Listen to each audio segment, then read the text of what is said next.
হযরতে ওমর বিন আব্দুল আজিজ রহমতুল্লাহ আলাইহির জামানায় শহরত করা হতো, বাজারে ঢোল পিটানো হতো, জাকাত কে নেবে, জাকাত কে নেবে, এটা ইতিহাস।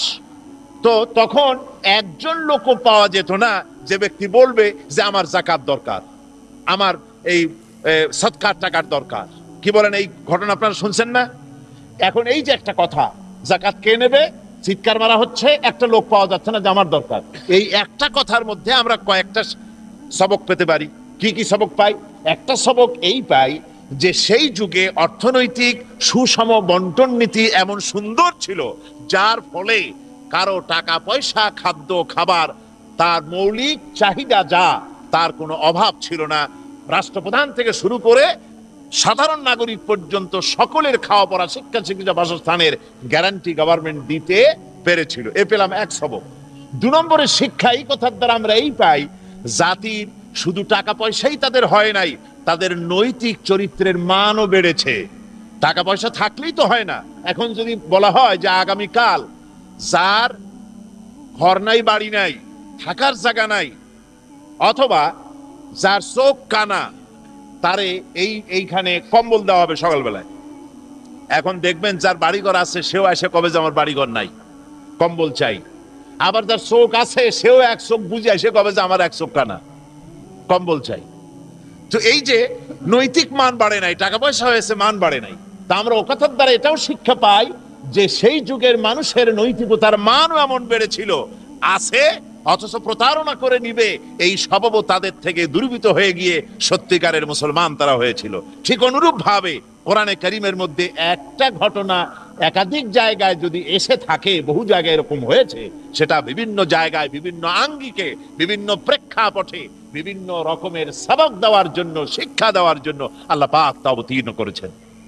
সুতরাং এ কোরআনে কারীম আল্লাহ পাক তার মানুষের কাছে অবতীর্ণ করেছেন ৬৬৬৬টি আয়াত। বলতেছিলাম যে কোরআন যতই ছোট হোক না কেন, আয়াত তো ৬৬৬৬টি। এই বিশাল কোরআন মুখস্থ করা আপনি কি সহজ মনে করেন? করেছে কি বলেন হযরত ওমর বলেন, আমি পেছনে থেকে মনে মনে ভাবলাম নিশ্চয়ই মুহাম্মদ সাল্লাল্লাহু আলাইহি ওয়াসাল্লাম কবি হয়ে গেছেন, নইলে এত সুন্দর করে তিনি বলেন কি করে। আমি যখন মনে করলাম রাসূল কবি হয়ে গেছেন, অমনি রাসূল আমার কথার জবাব যেন দিলেন। নামাজের ভেতরে তিনি বললেন, ওয়ামা হুয়া বিকাউলি শাইরিন কালিলাম মা তুমিনুন। এটা কোনো কবির কথা নয়, তোমরা খুব কমই বিশ্বাস স্থাপন করে থাকো। হযরত ওমর বলেন, আমি আশ্চর্য হয়ে গেলাম। আমি বলছি কবির কথা, আর আমার মনের কথা বুঝতে পেরে জবাব দিলেন এটা কবির কথা না। তাহলে তো মুহাম্মদ সাল্লাল্লাহু আলাইহি ওয়াসাল্লাম শুধু কবি না, মনের কথা যখন বোঝে তখন তো জাদুকর হয়ে গেছে। হযরত ওমর বলেন, আমি যখন মনে মনে মুহাম্মদ সাল্লাল্লাহু আলাইহি ওয়াসাল্লামকে জাদুকর ভাবলাম, তিনি তখন আমার এ কথারও জবাব দিয়ে দিলেন। তিনি পড়লেন, ওয়ালা বিকাউলি কাহিনিন কালিলাম মা তাযাক্কারুন। না না না, এটা কোনো জাদুকরের কথা নয়, তোমরা খুব কমই উপদেশ গ্রহণ করে থাকো। হযরত ওমর বলেন, আমার মনে হচ্ছিল যেন আমার পায়ের তলা থেকে মাটি খসে যেতেছে। আমি তখন চিন্তা করলাম, আমি মনে মনে ভাবলাম কবির কথা নয়, জাদুকরের কথা নয়, জেনেরও কথা নয়, ভূতেরও কথা নয়, জিনিসটা কি? হযরত ওমর বলেন, আমি যখন ভাবছি জিনিসটা কি, আমার মনের কথার জবাব রাসূল নামাজের ভিতরে দিলেন, তানজিলুম মির রাব্বিল আলামিন। এটি হচ্ছে আল্লাহ পাকের পক্ষ থেকে নাজিলকৃত কোরআনে কারীম। সুবহানাল্লাহ ওয়া বিহামদিহি, সুবহানাল্লাহ, সুবহানাল্লাহ। কোরআন শরীফ আমাদের জীবন, কোরআন আমাদের ঈমান, কোরআন আমাদের রক্ত, কোরআন আমাদের কলিজা। সুবহানাল্লাহ ওয়া বিহামদিহি। কোরআনের জন্য আমরা বাঁচি, কোরআনের জন্যই মরি। সুবহানাল্লাহ ওয়া বিহামদিহি। আপনারা জানেন দলিল, জমিনের যে সব দলিল হয়, এই রেকর্ডগুলি, দলিল, পর্চা, খতিয়ান, জমিনের যে সমস্ত ডকুমেন্টস, এগুলি মানুষেরা খুব হেফাজতে রাখে। কি বলেন, হেফাজতে রাখে না? এগুলি শোকেসের মধ্যে রাখে না, বুক পকেটে রাখে না, এগুলি সিন্ধুকের ভিতরে, লোহার সিন্ধুকের ভিতরে আটকায় রাখে, না হয় ব্যাংকের লকারের ভেতরে রাখে। যেহেতু এগুলি যদি ডকুমেন্টস, আমি যে জমিনে থাকি, এটা ডকুমেন্টস গুলি যদি হারিয়ে যায়, চুরি হয়ে যায়, তাহলে এই জমিনে টিকে থাকা মুশকিল হয়ে যাবে। আমার জমিন অন্যের নামে রেকর্ড হয়ে যাবে, আমার অজান্তে অসুবিধা হয়ে যাবে। সেই জন্য তার এই দলিলগুলিকে সে দারুণ ভাবে হেফাজত করে। কয়েক বছর আগে প্যারেড ময়দানে আলোচনার চলাকালীন আমি বলেছিলাম যে আল্লাহর মেহেরবানি সমাজতন্ত্র টিকবে না। এটা আমার কেরামতি না যে সমাজতন্ত্র চলে গেছে। ওই যে ঝড়ে কাউয়া মরে, ফকির বলে যে আমার কেরামত বাড়ে, আমি তা বলছি না। এগুলি আমাদের অভিজ্ঞতা, আমি বুঝতে পারি যে মানুষ কোরআন হাদিস পড়ে যা বুঝেছি, মানুষের তৈরি করা পৃথিবীতে এ মতবাদ টিকতে পারে না।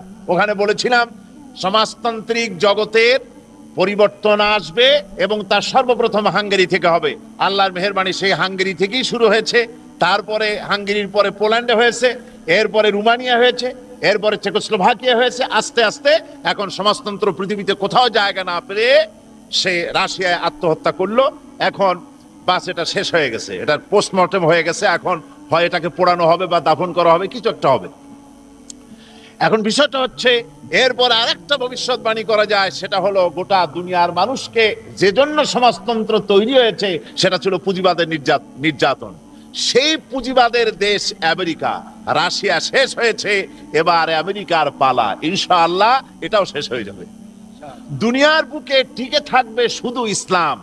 সমাজ আমেরিকা ধ্বংস হবে তার মানে কি আমেরিকা শেষ হবে? আমি কথা বলি নাই যে সে ভেঙে চুরে শেষ হোক বা গজব হোক, তা আমি বলছি না। আমি বলছি আদর্শের কথা। সমাজতন্ত্র যেমন আত্মহত্যা করেছে, ঠিক সেইভাবে পুঁজিবাদও এই পৃথিবী থেকে আত্মহত্যা করবে, টুডে অর টুমরো ইনশাআল্লাহ। টিকে থাকবে শুধু কি? টিকে থাকবে শুধু কি? জোরে বলেন। আল্লাহ রাব্বুল আলামিন মুক্তির পথ কোরআনে কারীমে আসছে পৃথিবীর বুকে মানুষদেরকে মুক্তি দেওয়ার জন্য, শুধু মুসলমানদের জন্য না। কোরআন কি শুধু মুসলমানদের? কোরআন হচ্ছে আল্লাহ পাকের কাছ থেকে আসছে। আল্লাহ হচ্ছেন রব্বুল আলামিন। আল্লাহ কি? রব্বুল আলামিন। আর কোরআন যার প্রতি অবতীর্ণ হয়েছে তিনি হচ্ছেন রাহমাতুল লিল আলামিন। আর যে কোরআন এসেছে সেই রাহমাতুল লিল আলামিনের কাছে, সেটা হলো যিকরুল লিল আলামিন। অর্থাৎ আল্লাহ সকলের, রসুলও সকলের, কোরআনও সকলের। এই কোরআনে কারীমকে আল্লাহ রাব্বুল আলামিন অবতীর্ণ করেছেন পৃথিবীর মানুষের জন্য। এই কারণে লিতুখরিজান নাসা মিনাজ-যুলুমাতি ইলান নূর।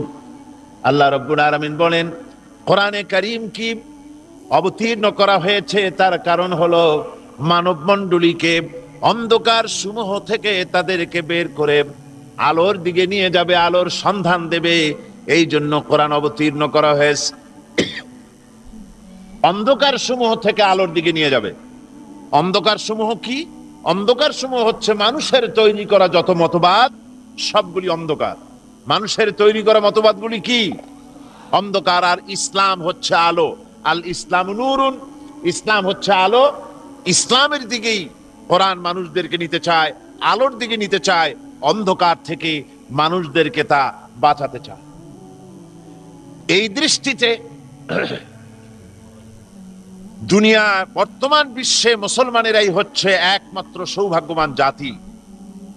মুসলমানরাই একমাত্র সৌভাগ্যবান জাতি, যেহেতু তাদের কাছে রয়েছে আল্লাহ পাকের কালাম কোরআনে কারীম অবিকৃত অবস্থায়, অকৃত্রিম অবস্থায়। কোরআনে কারীম এই জাতির কাছেই রয়েছে। আর পৃথিবীর কোন জাতির কাছে তাদের ধর্মগ্রন্থ ঠিক যেমনটি তাদের ছিল ওরকম নাই। পরিবর্তন হয়েছে। শুধুমাত্র কোরআনে কারীমেরই পরিবর্তন হয়নি। অরিজিনাল কোরআন, আসল কোরআন যেটা রাসূলের কাছে অবতীর্ণ হয়েছিল, সেই কোরআন আমাদের কাছে আজও আছে না নাই? সবাই বলুন আছে কি নাই? অবিকল সেইভাবেই আমাদের কাছে আছে। এই হিসাবে আমরা সৌভাগ্যবান জাতি। আবার দুনিয়ায় যে মুসলমানেরা সৌভাগ্যবান জাতি কোরআনের কারণে, সেই মুসলমানরাই পৃথিবীর বুকে সবচাইতে হতভাগ্য জাতি, যেহেতু তাদের কাছে আল্লাহর কালাম কোরআনে কারীম অকৃত্রিম অবস্থায় থাকার পরেও এ কোরআনের বরকত এবং অফুরন্ত নেয়ামত থেকে মুসলমান জাতি এর থেকে মাহরুম, বঞ্চিত হয়ে আছে। ঠিক কিনা কন? কোরআনের বরকত, কোরআনের নেয়ামত ইত্যাদি থেকে মুসলিম জাতি আজকে এর থেকে মাহরুম হয়ে আছে। কোরআন শরীফ এর কাছে আমরা তাবিজ আনতে যাই, কোরআনের কাছে ঝাড়ফুঁক নিতে যাই। কোরআন যে বিরাট পরিবর্তন আনতে চেয়েছে পৃথিবীর মানুষের, ব্যক্তির, পরিবারের, সমাজের, রাষ্ট্রের, আমরা সে চিন্তা ভাবনা করি না। কোরআনের থেকে নিজেরা মুক্তি পেতে চাই না, গোটা দেশ এবং জাতিকে মুক্তি দেওয়ার লক্ষ্যে কোরআনের কাছে আমরা উপস্থিত হই না। এই জন্য আমরা এক হতভাগ্য জাতি। আর একদিকে কোরআন হচ্ছে, আমরা একদিকে সৌভাগ্যবান, আর একদিকে হতভাগ্য আমল করার না কারণে। আরেকটু কথা হচ্ছে, কোরআন নাজিল হওয়ার উদ্দেশ্য ছিল এই যে কোরআন নাজিল করা হয়েছে, এটাকে লোকেরা তেলাওয়াত করবে, এটাকে বুঝবে, এটার উপরে আমল করবে, কিন্তু আমরা তা করি না। বরং কোরআন হচ্ছে পৃথিবীর সবচাইতে মজলুম কিতাব। আপনি বলেন পৃথিবীতে সবচাইতে মজলুম কিতাব কোনটি? মজলুম কেন? মজলুম এই জন্য বলা হচ্ছে, পৃথিবীর বুকে এমন কোন বই নাই, এমন কোন কিতাব নাই যা মানুষ না বুঝে পড়ে।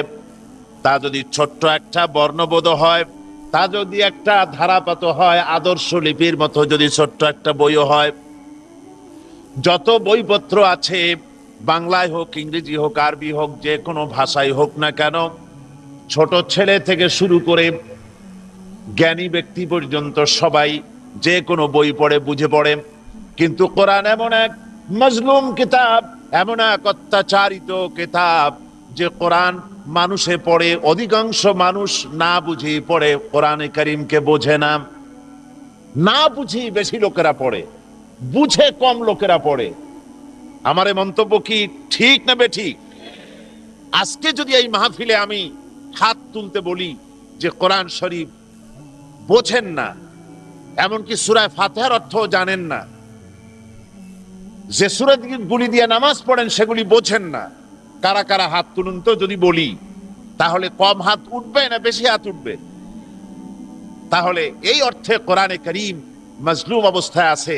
কোরআনে কারীম শুধু তেলাওয়াতের জন্য আসছিল না, বোঝার জন্য আসছিল, আমল করার জন্য এসেছিল। কোরআনে কারীম নাজিল হলো কেন? আমি তাফসীর শুরু করার আগে কোরআনে কারীম সম্পর্কে কিছু কথা বলতে চাই, প্রাথমিক কথা। এই কথাগুলি না বললে তাহলে সাধারণভাবে তাফসীর শুরু করলে বোধগম্য হতে একটু অসুবিধা হবে বলে আমি একটা প্রেক্ষাপট তৈরি করছি। কোরআন আল্লাহ তার হাবিবের কাছে এটা সকাল সন্ধ্যায় তেলাওয়াত করা হবে বলে এইভাবে করে রাসূলের কাছে অবতীর্ণ করেন নাই। কোরআন শরীফ অবতীর্ণ হয়েছে কারণ হলো, ইসলাম হলো একটি আন্দোলনের নাম। আপনারা বলুন, ইসলাম কিসের নাম? আরো জোরে বলুন, কিসের নাম? ইসলাম হচ্ছে একটি আন্দোলন, আর নবীরা হচ্ছেন তার নেতা। এই আন্দোলনকে কিভাবে পরিচালিত করতে হবে সেজন্য আন্দোলনের নেতার কাছে, আন্দোলনের স্রষ্টা হচ্ছেন কে বলুন তো? আল্লাহ। বেশ ভালো বুঝেছেন আপনারা। আন্দোলনের স্রষ্টা হচ্ছেন আল্লাহ। আল্লাহ পাক এই ইসলামী আদর্শকে নেতার মাধ্যমে পরিচালিত করতে চান, কার্যকরী করতে চান।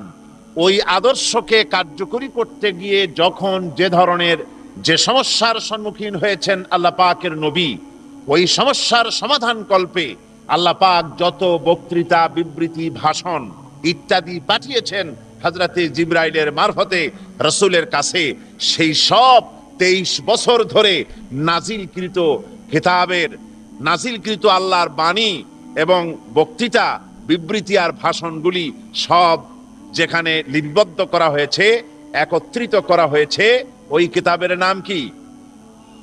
ওই কিতাবের নাম আল কোরআন। সেই কিতাবটাই হচ্ছে কোরআনে কারীম।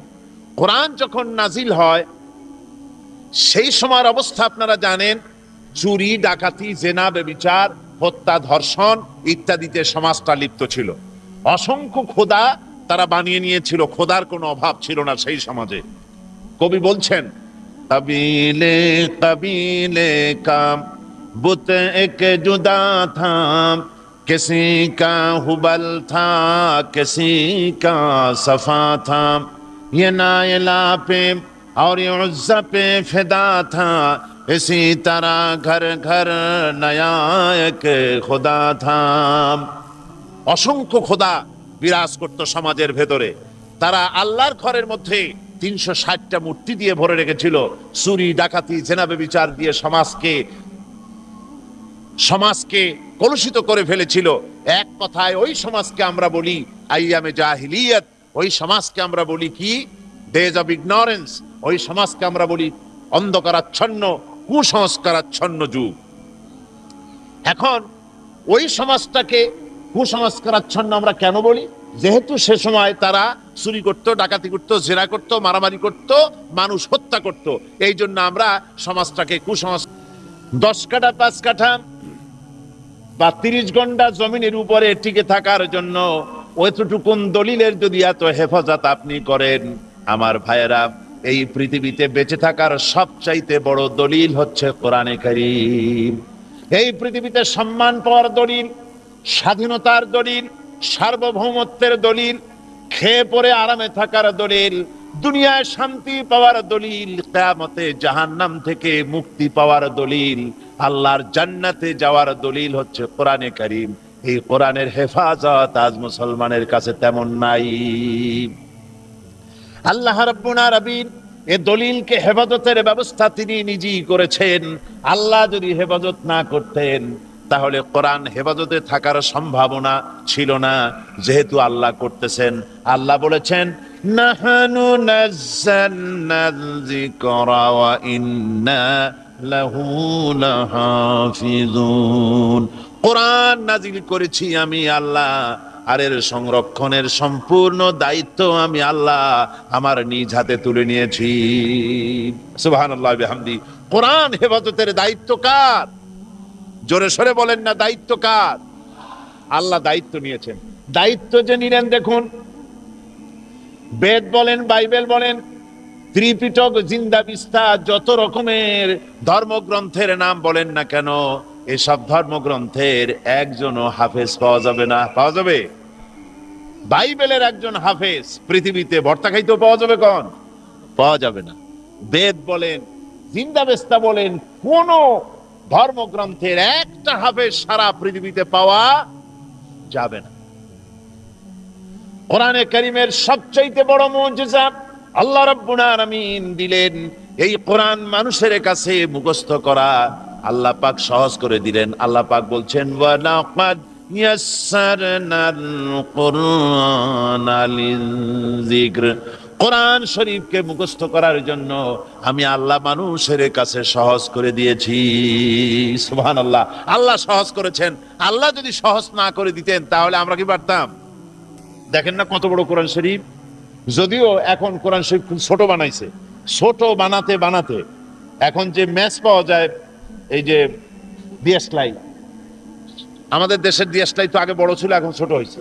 এই দিয়াসটার মধ্যে অন্তত 2 জেল কোরআন শরীফ ঢুকায় রাখা যায়, এইরকম ছোট বানাইছে। এ বানাবার অর্থ কি আমি জানি না। এ প্রতিযোগিতা করার কোনো মানে আছে বলে আমি মনে করি না। কোরআন শরীফ ছোট বানায় ওদি হবেটা কি? এ তো মানুষের তেলাওয়াত করতে পারবে না। অহেতুক এটাকে ছোট করার কোনো অর্থই হয় না। এখন কোরআন শরীফ যত ছোটই করা হোক না কেন, আয়াত তো 6666টি আয়াত। ছোট কি দিয়া করা হচ্ছে?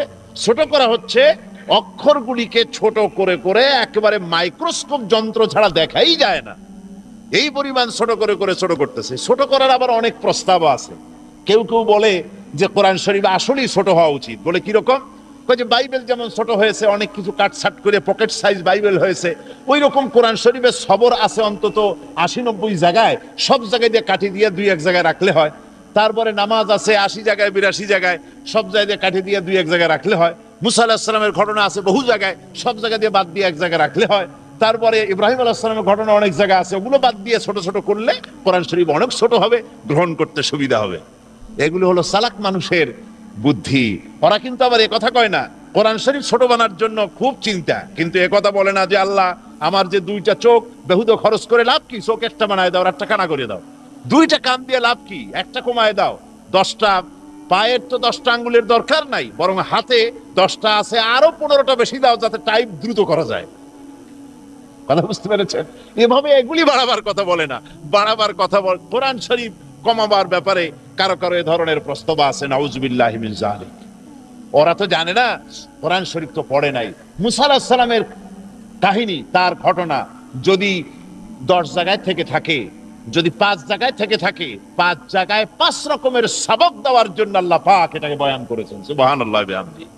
ইব্রাহিম আলাইহিস সালামের ঘটনা, নামাজের কথা, সবরের কথা যত জায়গায় এসে থাকুক, ভিন্ন ভিন্ন আঙ্গিকে ভিন্ন ভিন্ন সবক হেদায়েত দেওয়ার জন্য আল্লাহ পাক এটাকে দান করেছেন। একটা কথায় অনেক রকমের হেদায়েত পাওয়া যায়, অনেক রকমের সবক পাওয়া যায়, যদিও কথা একটা। যেমন সারা পৃথিবীতে ছড়িয়ে পড়ে। প্রথম যখন ভিডিও হচ্ছিল কোরআন শরীফের তাফসীরের মাহফিলের ওই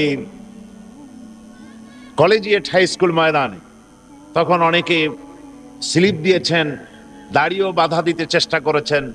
আমি তখন বলেছিলাম, হয়তো আপনাদের মনে আছে, যে এ মাহফিল এখানে সীমাবদ্ধ আমরা রাখতে চাই না, এটা ছড়িয়ে পড়ুক আল্লাহর বান্দাদের কাছে সারা দুনিয়ায়। আল্লাহ পাক চট্টগ্রাম তাফসীরুল কোরআন মাহফিলকে কবুল করেছেন বলে আমাদের বিশ্বাস হয়েছে। এই প্যারেড ময়দান এবং কলেজিয়েট ময়দানে এ মাহফিল সীমাবদ্ধ থাকে না। পুরা মধ্যপ্রাচ্য, ইউরোপ, আমেরিকা, এশিয়া, অর্থাৎ দুনিয়ায় বাংলাদেশি মুসলমান যত জায়গায় আছে, সব জায়গায় এর অডিও ভিডিও ক্যাসেট ছড়িয়ে পড়তেছে আলহামদুলিল্লাহ। এবং এর ফলে আমার কাছে অনেক রিপোর্ট আছে, বিভিন্ন দেশে আমি যখন যাই আমার কাছে রিপোর্ট আছে, কোরআনে কারীমের এই তাফসীরের মাহফিল শুনে এবং দেখে বহু বেনামাজি নামাজি হয়েছেন, বহু বেপর্দা মহিলা পর্দা ধরেছেন, বহু সুদখোর, ঘুষখোর, জেনাকার, খারাপ পথে পরিচালিত মানুষগুলি কোরআনের আলোচনায় তারা শুনে তারা ইসলামের পথে এসেছেন, সত্যের সন্ধান পেয়েছেন। সবাই বলুন আলহামদুলিল্লাহ। এটি একটি বিরাট নিয়ামত, কোরআনে কারীমের চাইতে শ্রেষ্ঠ নিয়ামত আল্লাহর দুনিয়ায় আর একটিও হতে পারে না। কোরআন শরীফের তাফসীর করা এটা কিভাবে সম্ভব? প্রতি বছর আমরা 5 দিন করে করি। তো এটা কি? এটা হচ্ছে মহাসমুদ্রের ভেতরে একটা চড়ুই পাখিতে যদি তার ঠোঁটটা ভিজিয়ে উঠায়, তাহলে সমুদ্রের কতখানি পানি সে তুলল। ঠিক ওরকমই 5 দিনের তাফসীরের মাহফিল, চড়ুই পাখির ঠোঁট সমুদ্রের মধ্যে ডুবাই দিলে যা হয় তাই, এতটুকুনি ওঠে। তার মানে হচ্ছে, ওই যে একটু আগে একটা সঙ্গীত পরিবেশিত হলো, যে সারা দুনিয়ার গাছগুলি যদি কলম হয়ে যায়, ওটা তো গানের কথা না, কথাটা কোরআন শরীফে। আল্লাহ রাব্বুল আলামিন বলেছেন, সারা বিশ্বের সমস্ত গাছগুলি যদি কলম হয়ে যায়, আর পৃথিবীর সমুদ্র মহাসমুদ্রের পানিগুলি যদি কালি হয়ে যায়, আর ওই কলম দিয়ে পানি রূপ কালি দিয়ে যদি কোরআনে কারীমের আমার কালামের ব্যাখ্যা লেখা যদি শুরু হয়ে যায়, লিখতে লিখতে তামাম পৃথিবীর সমস্ত পানিগুলি শেষ হয়ে যাবে, আমার কোরআনের ব্যাখ্যা লেখা শেষ হবে না। সুতরাং কোরআনে কারীম আল্লাহ পাকের পক্ষ থেকে এসেছে মানুষের কল্যাণের জন্য। আমরা যে সময় আজকের এই 1991 সনের ডিসেম্বর মাসের 30 তারিখের সন্ধ্যার পরে যখন আলোচনা করতে বসেছি, এই সময়টা হচ্ছে গোটা পৃথিবীবাসীর জন্য। গোটা পৃথিবীতে মানুষ বিভিন্ন সমস্যায় জর্জরিত। ক্ষুধা, দারিদ্র, সন্ত্রাস, যুদ্ধ বিগ্রহ, যুদ্ধাবস্থার আশঙ্কা ইত্যাদি নানা ধরনের অশান্তিতে গোটা পৃথিবী এখন বিরাজ করছে। যেমন এই মুহূর্তে কাশ্মীরের উপরে ভারতের অত্যাচার চলছে, মুসলিম মহিলারা নির্যাতিতা হচ্ছেন এবং কাশ্মীরে মুসলমানদেরকে কতলে আম করা হচ্ছে। তাদের স্বাধীনতা সংগ্রামকে দুপায়ে দুমড়ে মুছড়ে দেওয়ার জন্য ভারতের জালিম সরকার প্রচেষ্টা চালিয়ে যাচ্ছে। অন্যদিকে বার্মা, আমাদের ঘরের কাছে, বার্মা তার সমস্ত সৈন্যদেরকে, হাজার হাজার সৈন্যদেরকে আর যুদ্ধ জাহাজগুলিকে সেন্ট মার্টিনের কাছে এনেছে। টেকনাফের পাশে তাদের হাজার হাজার সৈন্য সমাবেশ করেছে। জঙ্গি বিমানগুলি এক জায়গায় করতেছে, কথায় বাংলাদেশের সঙ্গে যুদ্ধ করার জন্য প্রস্তুতি নিচ্ছে। আর হাজার হাজার লক্ষ লক্ষ মুসলিম জনতা সেখানে নির্যাতিত। মুসলিম মহিলাদেরকে তারা পাইকারি হারে ধর্ষণ করছে, পুরুষদেরকে নিয়ে তাদেরকে কাজে লাগাচ্ছে, অথচ বেতন দিচ্ছে না, খাবারও দিচ্ছে না। তাদের বাড়িঘর ধ্বংস করছে, তাদের মাদ্রাসা মসজিদ শেষ করে দিচ্ছে। এরকম করে একটা পরিস্থিতি বিরাজ করছে আমাদের সীমান্ত এলাকায়।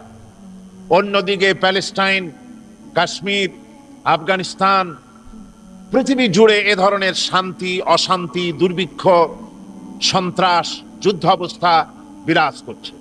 আবার এরই মধ্যে কিছু আনন্দ উল্লাসের খবর আছে।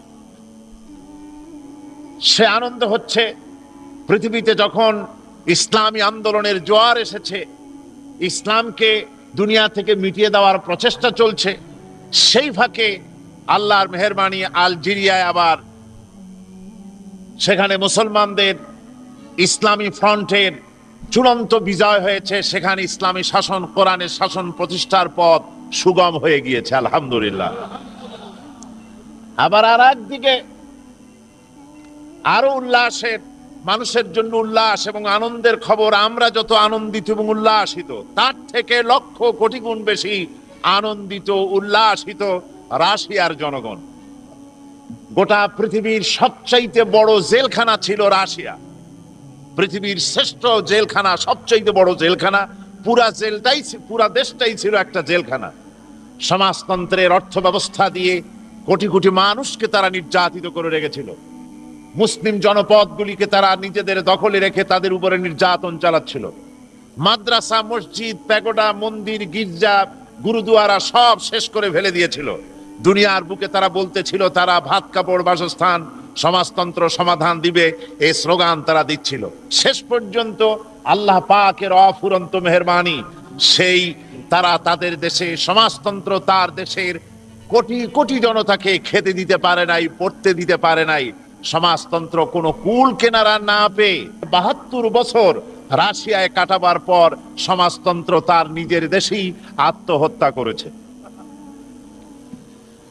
সমাজতন্ত্রের আত্মহত্যা রোমানিয়ায় হয়েছে, চেকোস্লোভাকিয়া হয়েছে, যুগোস্লাভিয়ায় হয়েছে, পোল্যান্ডে হয়েছে, হাঙ্গেরিতে হয়েছে, মঙ্গোলিয়ায় হয়েছে। সেখানে আজ রাশিয়ার বুকে Uzbekistan, Tajikistan, Kazakhstan, Samarkand, বুহারা, Azerbaijan, বিরাট এলাকার কোটি কোটি মুসলমানেরা উল্লাসে ফেটে পড়েছে। নারায়ে তাকবীরের আওয়াজ দিয়ে গোটা রাশিয়ার আকাশ বাতাসকে তারা প্রকম্পিত করছে। আল্লাহর রহমতে তারা খুশিতে সেজদায় পড়ে চোখের পানি ফেলে কাঁদতেছে যে এতদিন পর আল্লাহ পাক তাদেরকে মুক্তি দান করেছেন। মাবুদের অফুরন্ত মেহেরবানি যে আল্লাহ পাক এভাবে করে গোটা দুনিয়ায় এই অবস্থায় সৃষ্টি করেন। তিলকাল আইয়ামু নুদাবিলুহা বাইনান নাস। সমাজতন্ত্রের পতন ঘটেছে, এটা দুনিয়াবাসীর জন্য আনন্দের বিষয়। সবাই বলেন আলহামদুলিল্লাহ। তো এই যে আনন্দ, সমাজতন্ত্রীরা তা বুঝতে না পেরে তারা আবার, অর্থাৎ পুঁজিবাদের শোষণ থেকে বাঁচবার জন্যই তৈরি হয়েছিল সমাজতন্ত্র। সমাজতন্ত্রের পতনের পর এখন তারা বাঁচবে কি নিয়ে, সেজন্য আবার তারা পুঁজিবাদের দিকে অগ্রসর হচ্ছে। তো যদি তাই হয়, সমাজতন্ত্র যদি আবার পুঁজিবাদের দিকে দৌড়ায়, তাহলে তা হবে উত্তপ্ত কড়াই থেকে উনন্ত চুলোর মধ্যে, জ্বলন্ত চুলোর মধ্যে ঝাঁপিয়ে পড়ার নামান্তর। ছিল উত্তপ্ত কড়াইতে, লাফ দিয়ে পড়বে জ্বলন্ত চুলার ভিতরে। সুতরাং বিশ্ববাসীর মুক্তি আজকে কোন পথে, সে কথা আমাদেরকে ভেবে দেখতে হবে, দুনিয়াবাসীকে ভেবে দেখতে হবে। বিশ্ববাসীর মুক্তির একমাত্র পথ হচ্ছে কোরআনে কারীম, একমাত্র পথ হচ্ছে ইসলাম, এছাড়া দ্বিতীয় আর কোনো পথ নাই। তবে আজ আর একটা ভবিষ্যৎ করতে পারা যায়, সেটা হলো, আপনাদের বোধহয় মনে আছে, কোরআনে কারীমের তাফসীরের মাহফিলে বোধহয় বেশ কয়েক